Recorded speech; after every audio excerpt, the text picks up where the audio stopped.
Paz e bem, meus irmãos e minhas irmãs. Estamos na segunda-feira da 32ª semana do Tempo Comum, dia 10 de novembro.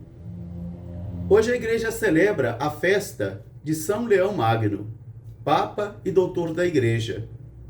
Ele nasceu no final do século IV e morreu em 461, e foi um grande Papa da Igreja durante 21 anos.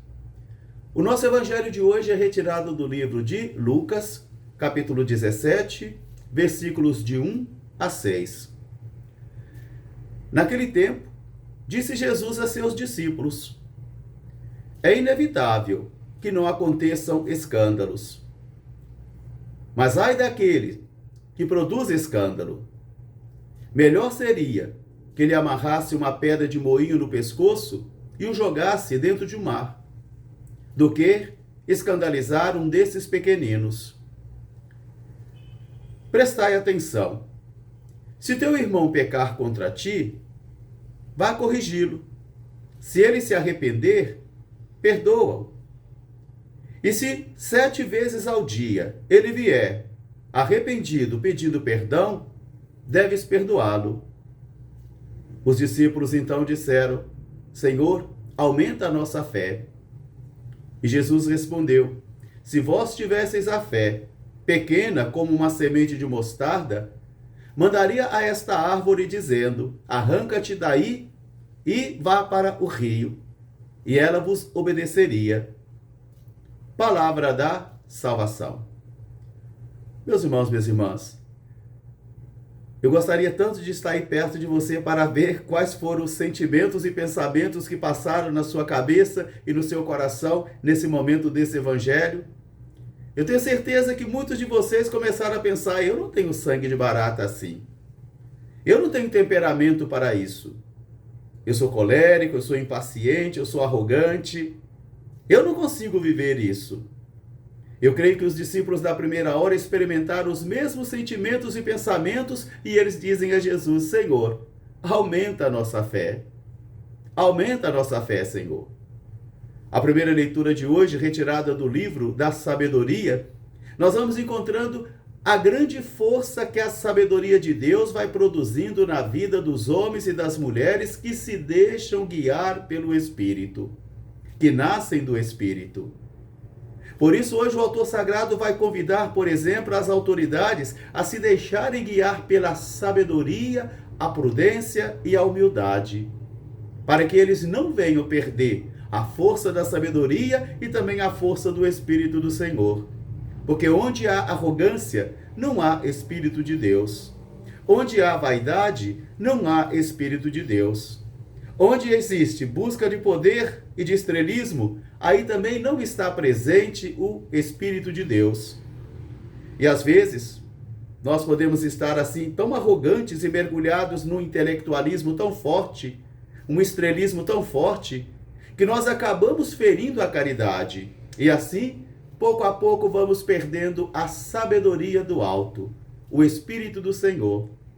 E Jesus, cheio do Espírito Santo, disse: eu te louvo, ó Pai, porque ocultastes essas coisas aos sábios e entendidos e as revelastes aos pequeninos.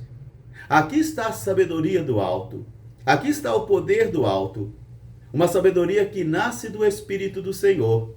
E uma sabedoria que é pedagoga e mestra de vida, que vai fazendo com que eu e você contemplemos as realidades de Deus e tenhamos o discernimento necessário, também discernimento do Espírito, para poder conduzir as nossas vidas de acordo com o Espírito do Senhor. Aqueles e aquelas que se deixam guiar pelo Espírito do Senhor. Serão estes, então, portadores de Espírito do Senhor, de sabedoria do alto, que serão capazes de viver estes espíritos das bem-aventuranças que Jesus descreve hoje no Evangelho. A existência de escândalos, porque os escândalos estarão sempre presentes onde existe homem e mulher, em qualquer religião, em qualquer igreja, em qualquer família, sempre experimentaremos o escândalo. Ele sempre estará aí. Depois, a necessidade da correção fraterna e do perdão, e também a fé. Esses são os elementos centrais que o Evangelho de hoje apresenta para mim e para você. A existência das contradições humanas, a existência dos escândalos, a correção fraterna, a necessidade do perdão e também a fé. Jesus começa então a dizer: escândalo vocês sempre terão no meio de vocês. Escândalos virão de dentro da igreja e de fora da igreja. Escândalos estarão presentes também na realidade das famílias, porque, ao consultarmos as Sagradas Escrituras, nós encontraremos diversos anjos caídos. Diversos. Adão e Eva, Caim, Davi, Judas, Pedro e tantos outros que, no transcorrer da história, vão demonstrando para cada um de nós a existência dessas contradições ou iniquidades humanas. Porque onde existe homem e mulher, também existem escândalos. Existe graça e pecado, luz e treva. Então Jesus prepara o coração dos discípulos dizendo: escândalo vós sempre tereis. É inevitável que não existam os escândalos. Mas ai daquele que comete escândalo. Ai daquele que escandaliza um desses pequeninos que me segue. E a palavra de Jesus é muito dura. Seria melhor que ele amarrasse uma pedra de moinho no pescoço e o jogasse no mar do que ele escandalizasse um desses pequeninos. Coisa dura essa palavra de Jesus. Depois Jesus começa agora então com outro exercício espiritual dificílimo. Se o teu irmão pecar contra ti, vá corrigi-lo. A correção fraterna existe. A correção fraterna é, num primeiro momento, eu e o outro, né? Somente nós dois. Assim começa a correção fraterna proposta por Jesus. Eu e o outro. Se o outro não me escuta, busque então auxílio de alguém que seja influente sobre aquela pessoa. E se nem assim ele escute, busque a comunidade cristã. E se nem assim ele escuta, então que seja tido como um pagão.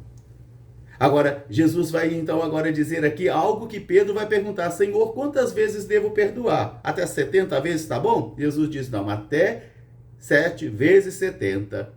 Porque se o teu irmão pecar contra ti 7 vezes e vier arrependido e dizendo que quer mudar e pedir o seu perdão, conceda o perdão para ele. Perdoar não é esquecer. Perdoar é ter plena consciência de que o outro errou, pecou e eu estou oferecendo a ele uma outra oportunidade, e não por causa dele, mas é por causa de mim. Porque quando eu não perdoo, eu estou carregando o outro sobre as minhas costas o tempo todo. Então é uma questão de sanidade mental perdoar. Perdoar não é algo automático, necessita de tempo, às vezes, tempo, e serão tempos longos, com oração e com paciência. Os discípulos, diante de tudo isso, então, vão mostrar a incapacidade deles, a impotência deles, e dizem: Senhor, aumenta a nossa fé. Então Jesus vai dizer: se vocês tivessem fé, como uma semente pequena de mostarda, vocês diriam a esta moreira: arranca-te daqui e transporta-te para o mar, e ela vos obedeceria, por força da fé. Por isso, meus irmãos, minhas irmãs, a oração e a paciência são grandes forças que nos ajudam e nos apoiam em nosso projeto de vida e em nosso plano de conversão. A obra que Deus iniciou na minha vida e na sua vida ainda não está concluída, conforme a segunda leitura de ontem, quando o apóstolo Paulo dizia que esta obra que Deus está edificando sobre um fundamento, que é Cristo, ele vai edificando com a sua participação. E nós ainda não estamos prontos. Nós ainda devemos progredir cada vez mais. Progredir, porque parar é retroceder. Que esta palavra de hoje ajude a mim e a você a tomarmos consciência das nossas impotências, incapacidades e também suplicarmos ao Senhor: Senhor, eu creio, mas aumentai a minha fé. Um grande fraterno abraço para todos, paz e bem. Até amanhã, se Deus quiser. São Leão Magno, rogai por nós. Paz e bem.